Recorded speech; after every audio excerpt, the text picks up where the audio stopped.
posisi Bang Aib sendiri sebagai apa sih Bang? sebagai saksi. Saksi ya. Iya. Kalau kejadian itu sebenarnya yang Bang Aib tahu itu seperti apa sih Bang? Yang kejadian itu kebetulan waktu itu saya lagi di warung, posisi saya lagi di warung, terus ada pengendara motor yang berpakai seragam yang bertulisan ITC itu lewat, terus langsung dilempari batu tuh. Di situ dilempari batu terus dikejar-kejar tuh. Berhubung saya juga takut di situ, akhirnya saya udah langsung pulang aja gitu. Posisinya waktu itu Bang Aib di rumah atau di apa? Di warung. Di warung. Iya, lagi di warung. Itu berapa orang yang terlibat apa? Waktu melemparnya terus korban ini berapa orang ya? Kalau bicara kita melempar, saya kurang tahu ya. Masalahnya di situ juga anak-anak ya ada sekitaran 8 orangan lah di situ banyak. Cuman yang memepet itu ada 4 motor. Motor. Iya. Bang, berarti kan sempat juga beredar tuh katanya korban ini kecelakaan ya. Itu bener nggak? Bener apa? Enggak. Emang itu yang abang cerita? Ya emang itu yang saya lihat. Maksudnya hubungan abang dengan para pelaku atau yang terlibat dengan kasus Dina ini sebatas apa sih Bang? Nggak ada sebatas teman, nggak ada. Emang saya tahu aja itu anak-anak sering nongkrong di sana di depan bengkel saya. Oh, emang ada tongkrongan? Iya, di situ. Kan pas kejadian itu anak-anak lagi pada kumpul di situ. Tuh. Iya.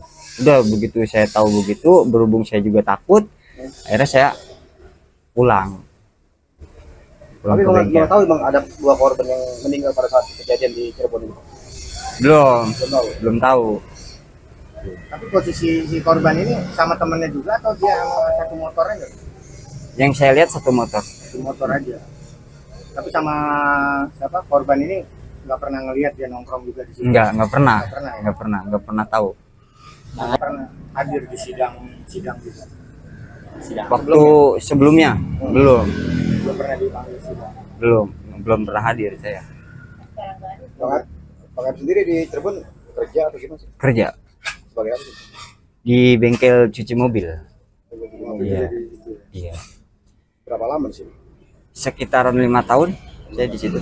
Jadi yang pas kejadian Dari itu berapa tahun kerja di 2011. Dari 2011. Kebetulan pas kejadian itu kan 2016. Pas kejadian itu 2016 itu nggak lama pas kejadian itu saya melapor gitu. Saya berhubung saya juga takut gitu kan sama pihak keluarga pelakunya gitu kan, bahwa saya yang pelapornya gitu. Akhirnya saya memutuskan buat pulang. situ? Masuk katanya kan ada yang Saka tuh ya. Abang Iya. kenal kan muka-mukanya? Nah, kalau Saka itu saya nggak tahu ya. Hmm. Masalahnya pas waktu penangkapan itu Saka itu nggak ada. Terus juga pas waktu kejadian juga itu saya kurang begitu jelas tuh Saka itu. Pas penangkapan juga nggak ada itu Saka. Oh, berarti pas penangkapan itu abang tahu gitu? Pas kejadian penangkapannya itu abang tahu ada yang ditangkap gitu di Cirebon itu? Tahu. Ditangkapnya di mana? Di dekat bengkel atau? Iya, di depan bengkel saya, di tempat tongkrongan itu, di tongkrongan itu. Oh, berarti ditangkapnya di depan bengkel Bang Aib gitu? Iya, Tongkrongannya ya? tongkrongan Aib itu. terakhir nih, waktu kejadian persis nggak melihat kondisi korban ini seperti apa sih? Sempat ngelihat nggak? Enggak pernah. Saya nggak ngelihat Nggak ngelihat, cuman pas kejadian. tahu Iya, gimana? korban seperti apa saya nggak pernah ngelihat. Tahu ada korban gitu. Iya, kalau ada korban itu setelah berapa hari kejadian. Oh, besoknya. Oh, besoknya. Ya, besoknya. Jadi pas malam itu malam lihat, Heeh. besoknya terjadi Iya. kasusnya gitu. Iya. Bang, yang tadi Kebetulan kan waktu itu ada Bapak almarhum Eki menanyakan pada saya gitu. Dia menanyakan apakah kamu tahu semalam ada kejadian ribut-ribut di sini. Saya spontan aja saya langsung bilang, iya saya tahu Pak. Iya saya tahu. Terus kamu tahu pelaku-pelakunya? Ya saya tahu Pak. Biasa nongkrong di mana? Itu Pak di depan. Saya begitu. Saya cerita sama Bapak almarhum itu. almarhum korban itu Iya. ke Polsek. Kebetulan biasa nongkrong di depan katanya gitu. Udah begitu dia langsung kasih nomor HP saya. Langsung dia bilang nanti kabarin saya ya kalau anak-anaknya pada nongkrong. Iya Pak. Hari itu juga pukul sore sekitaran jam 5 itu saya langsung kabarin Om Rudi. Nggak lama ditangkap gitu ya? Habis itu. Iya. berarti mereka ini anggota geng motor benar Pak? Nah, kalau masalah bicara anggota geng motor itu kurang tahu juga ya Pak. Kalau bicara anggota geng motor Cuma saya mereka nggak. kumpul aja gitu. Ya, cuma mereka sering kumpul aja di. Waktu 2016 itu posisi keadaan lokasi jalan ini sepi mas, nggak kayak ini sekarang ini ramai, sepi itu. Warung adanya di perapatan Man Madura itu. Kalau yang lainnya ada Pak Rewe paling jam 7, jam 8 malam udah tutup. Nah, lokasi depan bengkelnya pencucian AF itu nggak ada warung sama sekali. Nggak ada warung rokok ya? Iya, nggak Dan nggak ada. buka sampai malam ya? Nggak ada, bukannya nggak buka, di sini nggak ada. Pak, kalau sama pelaku kenal nggak beberapa sama Kalau sama pelaku kenal sebagian. Pelaku kenal sebagian. mereka?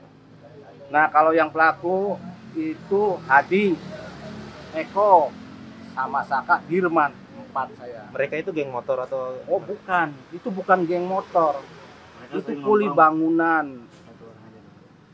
Dia itu kalau ada yang ngajak kerja.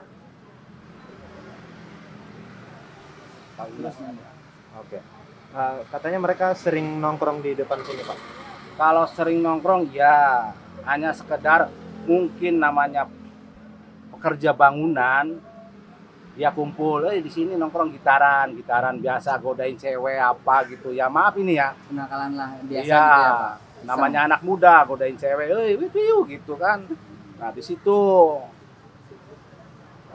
masalah nongkrong. Cuman ini dia yang pelaku ini, maaf ya, saya kasih penjelasan.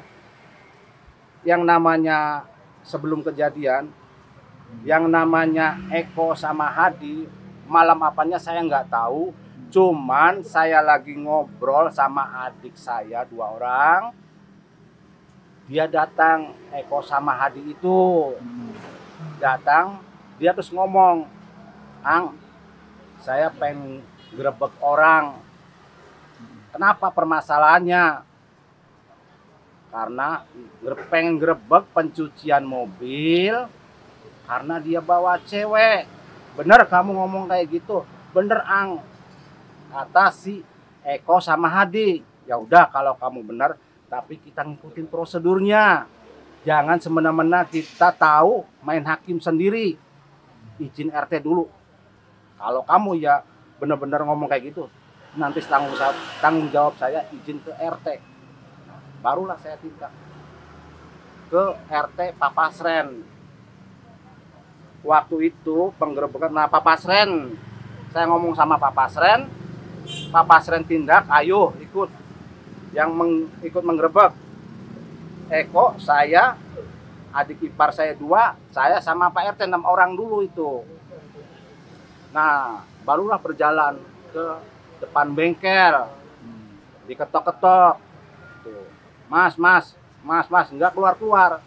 Sampai nunggu lama, mungkin ya namanya anak muda, agak kasar pengetokannya itu, duk. Sampai Pak RT yang ngomong, setelah dibuka,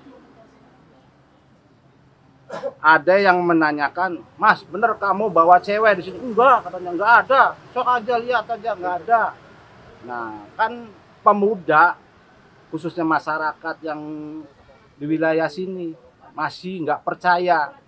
Barulah dia menggeledah, akhirnya itu ada perempuan 2 di kamar mandi. Tuh, barulah emosi. Ya maaf ya, namanya emosi nggak bisa spontan.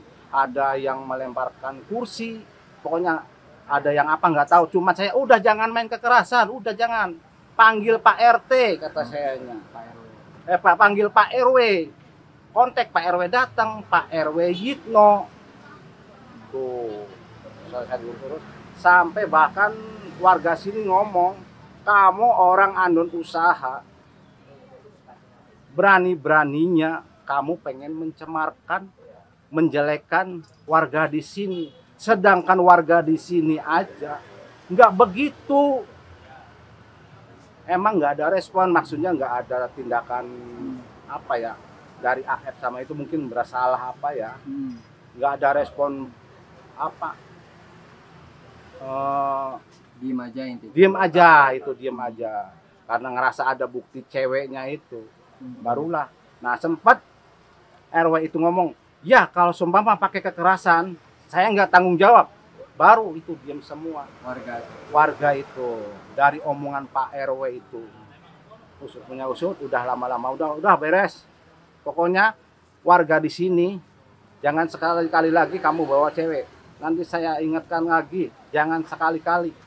Tapi penggerebekan itu banyak Pak yang tahu Pak. Banyak Nggak ada malam.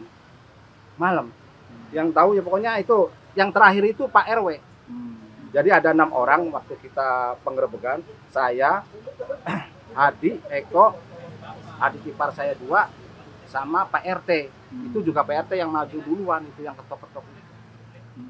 Mungkin waktu itu memanas, sampai sama saya ngomong sama rekan-rekan, udah panggil Pak Yitno aja, Pak RW suruh ke sini, biar tahu ini pendatang berani-beraninya ibaratnya pengen berulah di sini. Pak, penggerebekan itu ingat nggak di tanggal berapa? Saya nggak ingat. Tapi sebelum atau setelah Eko sama Hadi ditangkap? Sebelum ditangkap. Ya kalau bulan, nah Masuk bulan Agustus. bulan Karena dekat- Agustus itu. Dekat dari peristiwa penangkapan itu ya Pak? Kalau penangkapan apanya? Eko sama Hadi ini. Kan ditangkap Eko sama Hadi ini. Ya deket, ini kan di depannya. Ini kan makanya. Waktunya? Oh, selang berapa hari itu? Serang Hmm. berapa hari? Iya. Setelah saya penggerebekan berapa harinya itu ketangkep. 3 apa 4 hari saya lupa itu. Maaf ya. Lupa. Jadi Bapak menilai bahwa Eko sama Hadi ini bukanlah geng motor Pak? Bukan, itu bukan geng motor. Karena segala apa-apa, kalau Ang kemana, jadi selesai itu sopan. Biarpun saya orang tua, merasa dihargai lah. Dan akhir-akhir ini sama AF ini hadir ke permukaan setelah dia dimintai keterangan polisi ya Pak? Si AF ini yang menyatakan bahwa melihat adanya geng motor dan lain sebagainya ya Pak. Nah sebetulnya di malam itu ada nggak sih Pak keributan-keributan di sini Pak? Nggak ada Mas, nggak ada keributan. Nggak ada geng motor. Kalau di sini sebenarnya nggak ada keributan, di sini aman-aman aja Mas, nggak ada permasalahan, nggak ada. Nggak ada tudingan di belakang showroom, ada mohon maaf ruda paksa terhadap Vina, pembunuhan terhadap Eki dan lain sebagainya. Ada nggak Pak di waktu itu ada rame-rame begitu, ngedengar nggak sih? Nggak ada. Kalau semua ada keributan paling masyarakat sini RT RW, lapor RT RW dulu. Nanti yang tindak RT RW. Nanti yang menangani RT. Sepengetahuan saya selama di sini gitu. Boleh saya minum? Bapak nama lengkapnya? Nama lengkap Samsuri.